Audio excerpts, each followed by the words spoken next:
Hello हमारे प्यारे बच्चों, welcome to our channel Rajput study zero. तो बच्चों, आज के इस वीडियो में आप लोगों को हम क्लास 12 जो कि हमारा फिजिक्स यदि आप जो है 6 मार्च को पेपर देने वाले हैं तो ये जितने भी आपके क्वेश्चन मोस्ट रिपीटेड क्वेश्चन है, यानी कि लगातार पूछे गए क्वेश्चन हैं, इनको आप जो है तैयार कर लीजिए, क्योंकि बहुत ज़्यादा इंपॉर्टेंट है आपके बोर्ड एग्जाम के लिए। तो अंतिम समय में इनको तैयार कर लीजिएगा, बहुत ज़्यादा इंपॉर्टेंट है, PBIMP क्वेश्चन है। तो चलिए स्टार्ट करते हैं। स्टार्ट करने से पहले आपसे एक छोटी सी रिक्वेस्ट है, चैनल पर नया हो चैनल को सब्सक्राइब कर लीजिएगा और नोटिफिकेशन ऑन कर लीजिएगा। तो चलिए देखते हैं।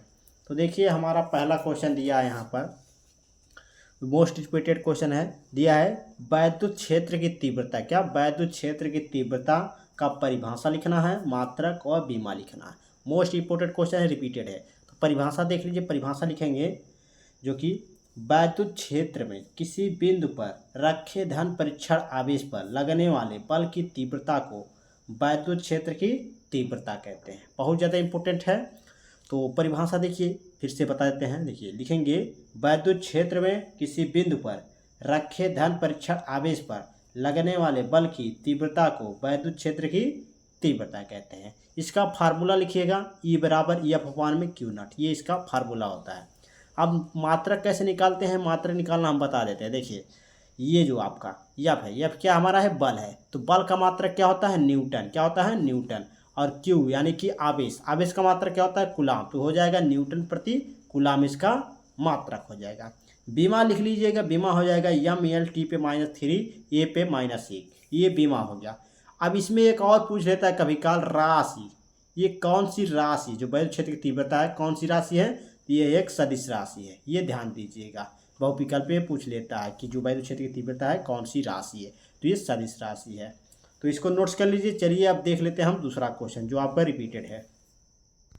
तो दूसरा क्वेश्चन है आपका, बहुत इंपॉर्टेंट है। देखिए, रेखीय आवेश घनत्व से आप क्या समझते हैं? क्या रेखीय आवेश घनत्व होता क्या है? चलिए देख लेते हैं। उत्तर में लिखेंगे किसी तार के प्रति एकांक लंबाई पर, क्या? किसी तार के प्रति एकांक लंबाई पर वितरित आवेश की मात्रा को रेखीय आवेश घनत्व कहते हैं। क्या? किसी तार के प्रति एकांक लंबाई पर जो वितरित आवेश की मात्रा होगी उसी को हम रेखीय आवेश घनत्व कहते हैं। जैसे लैम्डा बराबर Q/L, ये इसका जो कि फार्मूला होता है। क्या? लैम्डा, ये लैम्डा से प्रदर्शित करते हैं रेखीय आवेश घनत्व को। तो लैम्डा बराबर होता है Q/L। मात्रा लिखेंगे, आवेश का मात्रक कूलाम, लंबाई का मात्रक मीटर, कूलाम प्रति मीटर इसका मात्रक हो जाएगा। तो ये आपका जो कि था दूसरा क्वेश्चन। चलिए तीसरा क्वेश्चन देखते हैं। तीसरा क्वेश्चन है आपका, बहुत इंपॉर्टेंट है तीसरा क्वेश्चन भी। तो तीसरा क्वेश्चन है, समविभव पृष्ठ की परिभाषा व विशेषताएं लिखिए। क्या?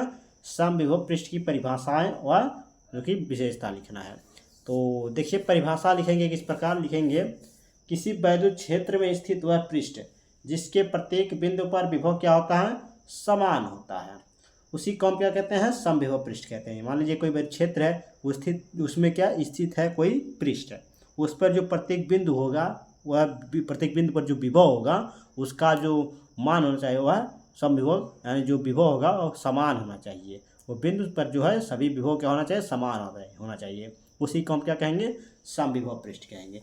जैसे विशेषता में लिख लीजिए, विशेषता में दो विशेषता लिख लीजिए। पहला इसमें विशेषता है, समविभव पृष्ठ वैद्युत क्षेत्र के लंबवत होते हैं। क्या? जो समविभव पृष्ठ है वैद्युत क्षेत्र के लंबवत होते हैं। दूसरा लिखिए, दो समविभव पृष्ठ एक दूसरे को नहीं काटते हैं। क्या? दो समविभव पृष्ठ होंगे वह एक दूसरे को नहीं काटते हैं। तो ये समविभव पृष्ठ की दो विशेषताएं हो गई। तो आपको ये तीसरा नंबर क्वेश्चन तैयार कर लेना है आपको, ये बहुत ज़्यादा इंपॉर्टेंट है। चलिए चौथा क्वेश्चन देखते हैं। चौथा क्वेश्चन है आपका, आवेश का पृष्ठ घनत्व किसे कहते हैं? क्या? आवेश का पृष्ठ घनत्व किसे कहते हैं? बहुत ज़्यादा इंपॉर्टेंट है। तो उत्तर होगा, किसी चालक चादर के प्रति एकांक क्षेत्रफल पर उपस्थित आवेश की मात्रा को आवेश का पृष्ठ घनत्व कहते हैं। मोस्ट इंपोर्टेंट क्वेश्चन है।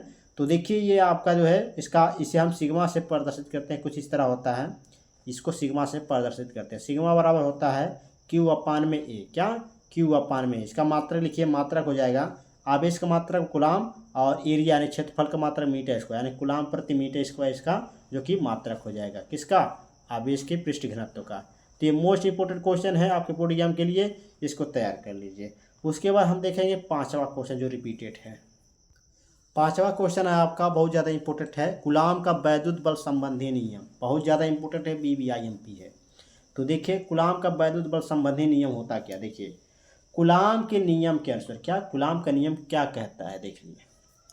कहता है दो बिंदु आवेशों के बीच लगने वाला वैद्युत बल, क्या दो बिंदु आवेशों के बीच लगने वाला वैद्युत बल दोनों आवेशों के गुणनफल के समानुपाती तथा उनके बीच की दूरी के वर्ग के व्युत्क्रमानुपाती होता है। क्या समझिएगा, दो बिंदु आवेश हैं, मान लीजिए एक आवेश यहाँ पर, एक आवेश ये, दो बिंदु हैं और दोनों आवेशों के बीच लगने वाला जो बल है क्या, यह वैद्युत बल दोनों आवेशों, क्या दोनों आवेशों, मान लीजिए Q1 और Q2 इनके गुणनफल यानी कि Q1 और Q2 इन दोनों गुणनफल क्या है, समानुपाती है। क्या जो बल उनके बीच लगने वाला बल यानी कि यह समानुपाती Q1 Q2, ये समीकरण मान लीजिए 1। उसके बाद आगे क्या कह रहा है, तथा उनके बीच की दूरी के वर्ग के व्युत्क्रमानुपाती होता है। क्या यहाँ पर देखिए, व्युत्क्रमानुपाती का मतलब होता है बटा, देखिए इसका बटे में यानी नीचे में आ जाएगा, तो यह व्युत्क्रमानुपाती 1/में r², ये समीकरण 2 मान लीजिए। जब इन दोनों समीकरणों को हम मिलाएंगे तो हमारा बनेगा यह अनुक्रमानुपाती Q1 Q2 में r², ये बनेगा। ये देखिए जब हम इसको जो है ये अनुक्रमानुपाती हटाएंगे तो यहाँ पर एक नियतांक जुड़ता है, क्या परावैतुक नियतांक जुड़ेगा जिसको हम k कहते हैं। तो यह बराबर हो जाएगा k Q1 Q2 में r²। अब k बराबर में होता है 1/4πε0 के, तो इसके स्थान पर हम जो है यहाँ ये इसको रख देंगे तो हो जाएगा यह बराबर 1/4πε0 के Q1 Q2 में r²। ये हो जाएगा जो कि वैद्युत बल संबंधी का नियम यानी कूलाम का वैद्युत बल संबंधी यानी कूलाम के नियम का ये फार्मूला हो गया।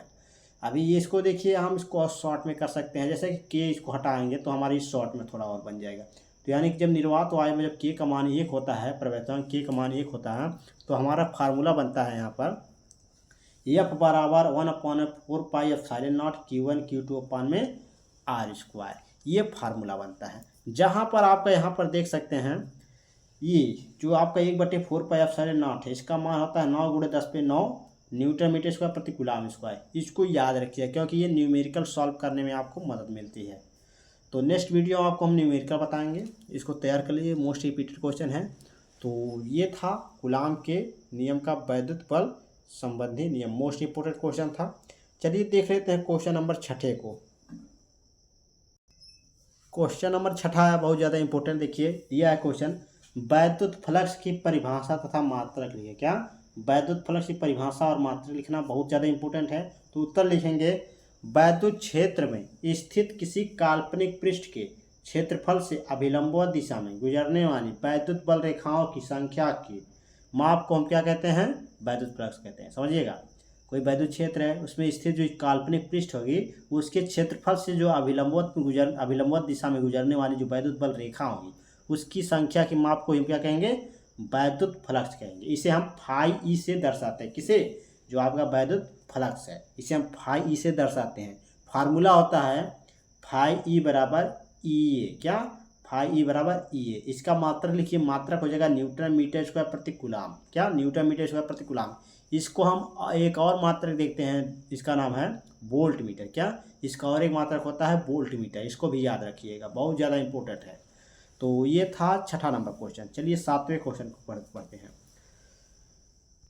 तो अगला क्वेश्चन हमारा 7वां नंबर क्वेश्चन है, बहुत ज़्यादा इंपॉर्टेंट है। देखिए अंतर है इसमें, दिया है आपका नाभिकीय विखंडन एवं संलयन में अंतर स्पष्ट कीजिए। क्या नाभिकीय विखंडन और संलयन में अंतर स्पष्ट करना है। तो देखिए एक तरफ लिखेंगे नाभिकीय विखंडन, एक तरफ लिखेंगे नाभिकीय संलयन।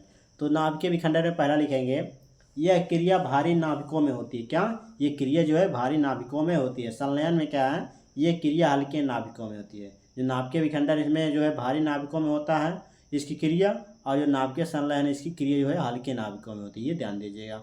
उसके बाद दूसरा नंबर है यह क्रिया साधारण ताप पर संभव है। क्या जो नाभिकीय विखंडन है इसमें जो क्रिया होती है वो साधारण ताप पर हुई होती है। और जो संलयन है नाभिकीय संलयन, इसमें जो है इसकी जो क्रिया होती है वह साधारण ताप पर नहीं होती। क्या इसकी जो क्रिया होती है साधारण ताप पर ये नहीं होती, संभव नहीं है इसमें। तो इसके बाद नाभिकीय विखंडन में हम तीसरा लिखेंगे इस क्रिया में उत्पन्न ऊर्जा प्रतिशत कम होती है। जो नाभिकीय विखंडन की क्रिया होती है उसमें उत्पन्न जो ऊर्जा प्रतिशत है वह कम होती है। लेकिन जो नाभिकीय संलयन है इसमें क्या है, इसकी जो क्रिया होती है उसमें उत्पन्न जो ऊर्जा प्रतिशत होती है वह अधिक होती है, ये ध्यान दीजिएगा। उसके बाद हमारा चौथा नंबर है आपका इसमें नाभिकीय विखंडन में, चौथा नंबर है इस क्रिया को नियंत्रित किया जा सकता है। जो नाभिकीय विखंडन है उसकी क्रिया को क्या किया जाता है, नियंत्रित किया जाता है। किया जा सकता है। उसके बाद संलयन में है, इस क्रिया को नियंत्रित नहीं किया जा सकता। क्या? जो स्नावकीय संलयन है, इस क्रिया को नियंत्रित नहीं किया जा सकता है। तो ये था क्वेश्चन नंबर 7वां। तो आज के इस वीडियो में हम आप सभी को 7 मोस्ट इंपोर्टेंट क्वेश्चन को बताया, जो आप सभी के बोर्ड एग्जाम के लिए बहुत ज़्यादा इंपॉर्टेंट है। इनको नोट्स कर लीजिए, अगली वीडियो में हम जो है नेक्स्ट वीडियो में जितने भी क्वेश्चन हैं उनको भी बताएंगे। तो ये थे मोस्ट इंपोर्टेंट क्वेश्चन, इसको तैयार कर लीजिए। तो कैसा लगा वीडियो कमेंट बॉक्स में जरूर बताइएगा। चैनल पर नए हो चैनल को सब्सक्राइब कर लीजिएगा, नोटिफिकेशन ऑन कर लीजिएगा। तो चलिए मिलते हैं उससे नेक्स्ट वीडियो में नेक्स्ट टॉपिक के साथ। धन्यवाद।